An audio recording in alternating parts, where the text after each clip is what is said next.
Bem, eu trouxe aqui um trecho, tá, do professor Neyman, da Universidade da Califórnia, que ele faz aqui um link, né, entre alguns artifícios estatísticos acerca dos estudos científicos. Então, prestem muito bem atenção nessas palavras, porque elas são de vital importância para os estudos que vocês irão desenvolver ao longo aí de suas vidas acadêmicas. Então, vamos lá. Todas as vezes que empregarmos matemática a fim de estudar alguns fenômenos de observação, deveremos essencialmente começar por construir um modelo matemático, seja ele determinístico, onde não existe certeza, ou probabilístico, para esses fenômenos. Inevitavelmente, o modelo deve simplificar as coisas e certos pormenores devem ser desprezados. O bom resultado do modelo depende de que os pormenores desprezados sejam ou não realmente sem importância na elucidação do fenômeno estudado. Bem, pessoal, essa primeira parte realmente ela é muito importante, tá? Visto que à medida que a gente tem, né, um estudo observado, estudado, para que a gente consiga trazer certas elucidações sobre este fenômeno, é necessário que a gente simplifique o estudo. Tá? E aí a gente controla realmente as questões relacionadas a ele. Tá? Nesse processo de elucidação, a gente acaba desprezando certos pormenores que, a princípio, não trazem, né, grandes alterações no fenômeno estudado. Isso é muito importante, porque aí a gente tem algumas coisas que são desprezadas para o bem maior, que é a elucidação do fenômeno estudado, e acaba simplificando aí a metodologia no processo de elucidação.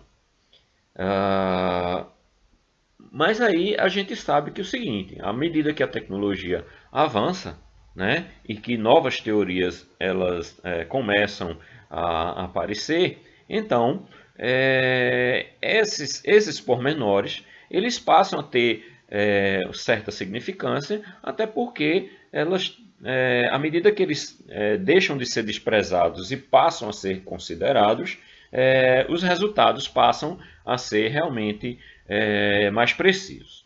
Bem, vamos continuar. A resolução do problema matemático pode estar correta e, não obstante, está em discordância com os dados observados, simplesmente porque as hipóteses básicas feitas não sejam confirmadas. Geralmente, é bastante difícil afirmar com certeza se um modelo matemático especificado é ou não adequado antes que alguns dados de observação sejam obtidos. A fim de verificar a validade de um modelo, deveremos deduzir um certo número de sequências de nosso modelo e, a seguir, comparar esses resultados previstos com as observações. Então, é a essência da pesquisa científica. Então, o que é que a gente vai fazer? Vai considerar aí um número de amostragem que realmente seja condizente com aquilo que a gente quer provar, tá? E comparar os resultados previstos, né? Os resultados previstos com as observações observadas no modelo, tá? Lembrando que, né, tudo é uma questão científica, então tudo que é científico é metodológico e toda metodologia ela tem que realmente ser seguida à risca para que realmente tenha validade no seu estudo. Então, na verdade, esse texto ele traz uma importância realmente muito grande, porque ela, de uma maneira bem simplificada, ela traz a importância da estatística para o estudo científico. Então, quando a gente tem um estudo científico que existe por trás dele um conceito de probabilidade ou um conceito matemático empregado, ele traz uma consistência, uma credibilidade maior sobre o estudo que você está fazendo. Então, como eu falei para vocês, né, tenham sempre em mente, tá, que esses artifícios matemáticos eles devem ser aplicado sempre que vocês fizerem aí um determinado estudo sobre alguma coisa. Bem, em se tratando de experimento, tá? O experimento é qualquer processo, ação ou procedimento sob determinada condição que produz resultados observáveis. Os resultados determinísticos, tá? Os experimentos determinísticos, são experimentos que, ao serem repetidos nas mesmas condições, conduzem ao mesmo resultado. Esse número aparece em muitas das fórmulas das quais estamos familiarizados. O modelo determinístico requer o uso de parâmetros pré-determinados em equações que definem processos precisos. Então, muitos desses processos determinísticos, tá, foi exigido, né, que um volume de experimentações fossem realizados para que houvesse o balizamento matemático para que ele realmente tivesse uma condição de previsibilidade determinística. Então, alguns exemplos, tá? Se deixarmos uma pedra cair de certa altura, pode-se determinar sua posição e velocidade para qualquer instante de tempo posterior à sua queda. Então, percebam que esse exemplo 1 é um exemplo da física, né, onde a gente tem realmente formulações matemáticas que nos dão essa condição de verificar justamente todos esses parâmetros elencados aqui pelo exemplo. Outra constatação, por exemplo, se aquecermos a água a 100 graus centígrados, ela entrará em ebulição, né? Considerando aí as mesmas condições, né, de temperatura e pressão, e isso realmente vai acontecer. Então, são experimentos, né, que acabam validando a ciência e criando uma constatação. De outra forma, tá? Os experimentos não determinísticos, tá? Conhecidos também como aleatórios probabilísticos ou estocásticos, são estudos que, ao serem repetidos nas mesmas condições, não produzem o mesmo resultado. Assim, condições da experimentação determinam somente o comportamento probabilístico do resultado observável. Então, tudo é uma questão de probabilidade, tá? De possibilidade. Então vejamos, se lançarmos um dado, uma moeda sobre uma superfície plana, a princípio não poderemos determinar qual será o resultado. O que podemos afirmar é a possibilidade, por exemplo, da moeda da cara ou coroa, tá? Ou de o resultado do dado ser determinado valor. Então, tudo isso de maneira probabilística. Outro exemplo. Quando retirarmos de um lote de peças em um processo de produção, observamos que o número de peças defeituosas varia de lote para lote. Isso é uma coisa bem comum, tá? A gente está lidando aí com um processo mecânico, né? Então, é lógico que no processo mecanizado, tá? As máquinas, com o passar do tempo, elas passam a desajustar e esse desajuste faz com que realmente apareçam peças que não são iguais às outras. Continuando com o conteúdo, tá? Então, o espaço amostral, né, tido como S, tá? E S maiúsculo, tá? É o conjunto de todos os resultados possíveis de um experimento aleatório. Então, por exemplo, se você joga um dado, tá? Os resultados possíveis desse lançamento vão ser, né? 1, 2, 3, 4, 5 ou 6. Ele não vai ter 0, ele não vai ter 7, ele não vai ter 8, tá? Porque o dado só tem, no caso, essas 6 faces. Então, por exemplo, se você lança 4 moedas, tá? 4 moedas ou lança a mesma moeda 4 vezes. Então, quais serão os resultados possíveis? Então, vai ser cara, cara, cara, cara, cara, cara, coroa, cara, coroa, cara, cara, coroa, cara, cara, cara, coroa, coroa, coroa, e assim por diante. Então, existe aí, né, uma condição aí, né, variando aí a posição e a quantidade de caras e coroas, existe um rol de possibilidades aí nesse sorteio.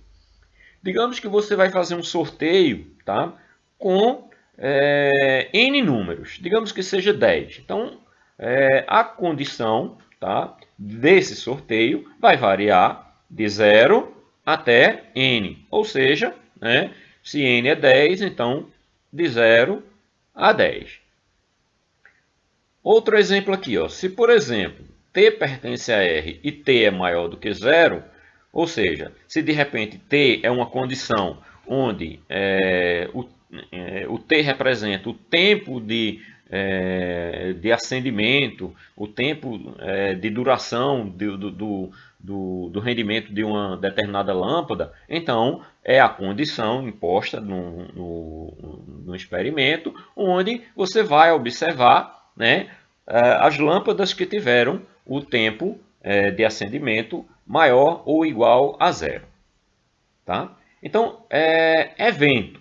Tá? Evento é qualquer subconjunto de um espaço amostral S, tá? Utilizando-se letras maiúsculas para representar o evento. Então, para representar os eventos associados, um experimento aleatório. Então, vamos aos exemplos. Então, a gente teve o lançamento do dado e um evento possível para esse experimento seria, por exemplo, né, ocorre um número par. Ou seja, no lançamento do dado de 6 faces, poderiam ser 2, 4 ou 6. Poderia ser, por exemplo, um evento B, né, ocorre um número ímpar, ou ocorre um número maior do que 5, ou ocorre um número menor do que 3. Então, são eventos que ocorrem dentro do espaço amostral, dentro do experimento. Então, outro exemplo aqui também que poderia ser feito. Então, todas as peças são perfeitas. Se todas as peças são perfeitas, então o B pode ser representado aí por 0 defeitos. Tá? Um outro evento aí dentro do espaço amostral. Então, a lâmpada dura mais do que 100 horas. Então, o evento seria, né, T pertence a R, onde T, que representa o tempo de duração da lâmpada, é maior do que 100 horas. Então, pode-se ter entre eventos da mesma forma que com conjuntos. Então, operações com conjuntos, tá? Sempre a gente utiliza o diagrama de Venn. No diagrama de Venn a gente utiliza geralmente círculos, mas pode ser quadrados ou outras formas, tá? Mas classicamente a gente utiliza, né, os conjuntos dessa forma. Então a gente vai ter um espaço amostral que delimita aí o experimento, tá? E os conjuntos aí, os eventos que a gente quer simbolizar. Então, se a gente diz A união com B, o símbolo utilizado, né, esse U maiúsculo, né? Então, pode ser traduzido, né, como A união com B. Então, é o evento que ocorrerá se e somente se A ou B ou ambos ocorrerem. Então, está aqui representado, tá? Pintadinho aqui de amarelo, né? Uma representação do que está sendo escrito aqui. Então, da mesma forma que A união com B é igual a B união com A. Consideração B. A interseção B, o símbolo utilizado é o U maiúsculo invertido, tá? Ou seja, A união com B. Então, é o evento que ocorrerá se e somente se A e B ocorrem simultaneamente. Então, se a gente tem um conjunto A e B, essa partezinha que está em amarelo é o que ocorre simultaneamente. Tá? Então, representando o que está sendo escrito, da mesma forma que A interseção B é igual a B interseção A. É bom sempre lembrar que, matematicamente, a condição é representada, né, pelo artifício aí, em português, né, e para interseção e ou para união. Tá? Então, se a gente estiver textualizando essa contextualização matemática, a gente pode usar aí desse tipo de artifício também. Ok? Continuando aí, tá? A gente tem também o complementar de A. Então, complementar, ele tem várias simbologias. Pode ser essa coberturazinha aqui em cima do A, mas aí a depender aí, da fonte que vocês estejam estudando, pode aparecer de outras formas. Eu, particularmente, gosto bastante dessa coberturazinha em cima do complementar. Tá? Então, a simbologia do complementar de A é A, né, coberto aí com essa coberturazinha. Então, é o evento que ocorrerá se e somente se A não ocorrer. Então, o complementar de A num conjunto de solução S é exatamente toda essa parte cinza que está demonstrada aqui na figura. Continuando. Então, se A1, A2 e assim por diante, até chegar em AN, são eventos, então, união de I igual a 1 até N, de A, I, é igual à união de todos os conjuntos, de todos os eventos A1 até AN. Então, se o evento, isso aqui representa, é o evento que ocorre se e somente se, somente ao menos um dos eventos aí ocorre.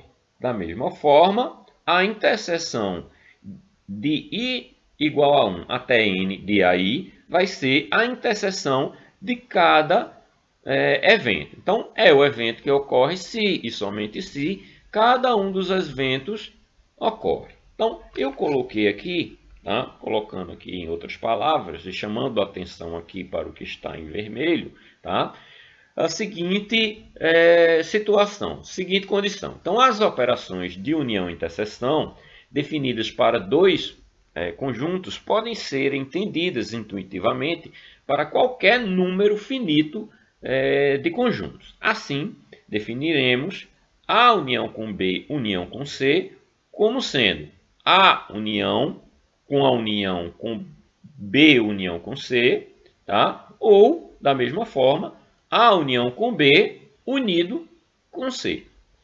De modo análogo, definiremos A interseção com B interseção com C como sendo A interseção com a interseção de B interseção com C ou a interseção de A com B interseção com C. Então, essa é uma das primeiras propriedades, tá? E o conhecimento dessa propriedade realmente pode facilitar o desenvolvimento de questões mais elaboradas.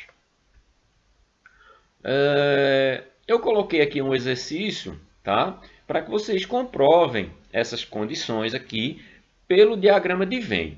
Tá? Então, exercitem, né? Façam uso aí do diagrama de Venn para fazer essas constatações. Então, percebam que, por exemplo, aqui ó, na condição da letra E e F, tá? Onde ele traz aqui, ó, por exemplo, complementar da união de A com B é igual ao complementar de A interseção com o complementar de B. Então, percebam que aqui, tá, é também uma das propriedades que a gente vai ver um pouco mais na frente, tá? E que esse tipo de condição de igualdade faz com que a resolução de exercícios mais elaborados se torne um pouco mais simplificada. Da mesma forma, de forma análoga, nós teremos que a interseção de A com B, tá? O complementar da interseção de A com B vai ser igual ao complementar de A interseção com o complementar de B. Então, exercitem, né? Façam esse exercício apoiados pelo diagrama de Venn para fazer essas constatações e aí adquirirem aí, um bom desenvolvimento de questões relacionadas a conjuntos. Então, um exemplo, tá? Suponhamos que o conjunto C é igual a 1, 2, 3 até o valor 10. Então, nós temos um conjunto C formado pelos numerais de 1 a 10. O conjunto A, né, é um conjunto formado pelos números 1, 2, 3 e 4. Ou seja, A está contido em C. Então, de maneira normal, nós faremos aqui o conjunto A. Então, A está contido em C. O B é formado pelos numerais 3, 4, 5 e 6.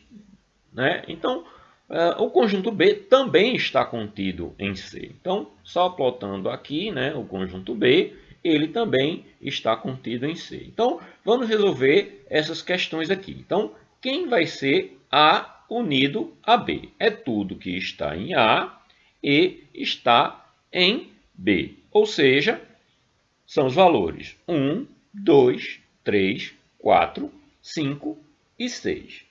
Quem é o complementar de A? Complementar de A é tudo que não está em A. Então, se A é 1, 2, 3 e 4, né, a solução para o problema vai ser exatamente aquilo que está fora de A. Ou seja, 5, 6, 7, 8, 9 e 10.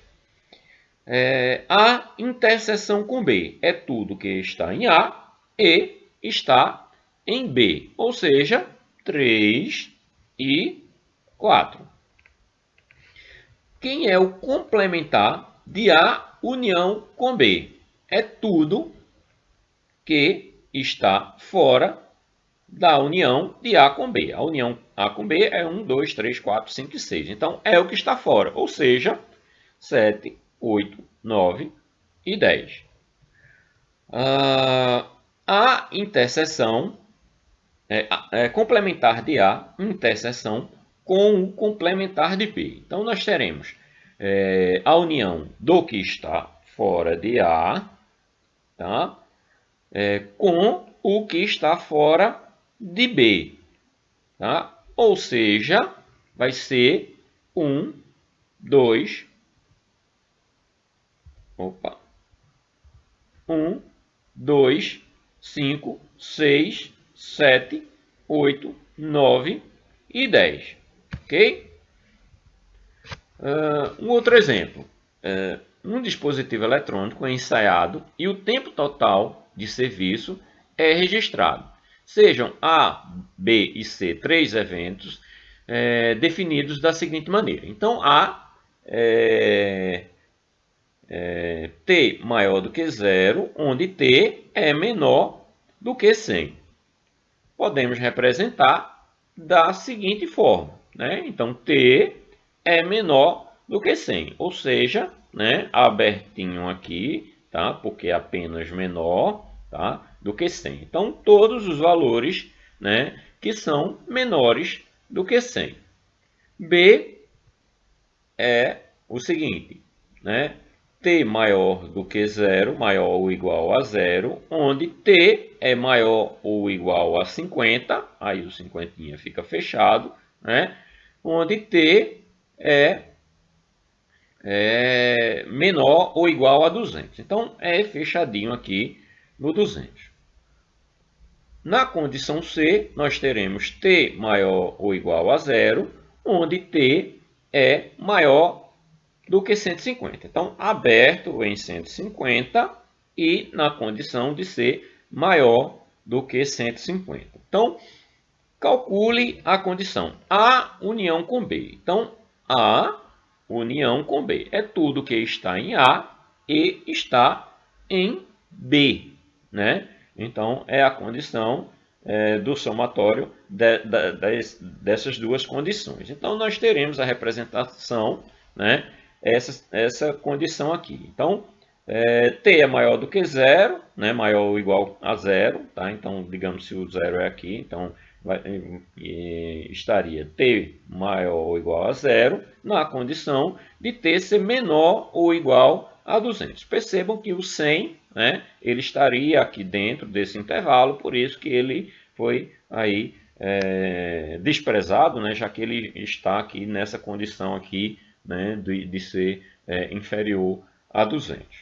Se a gente quer a condição de A interseção com B, então é tudo aquilo que está no conjunto A e está no conjunto B.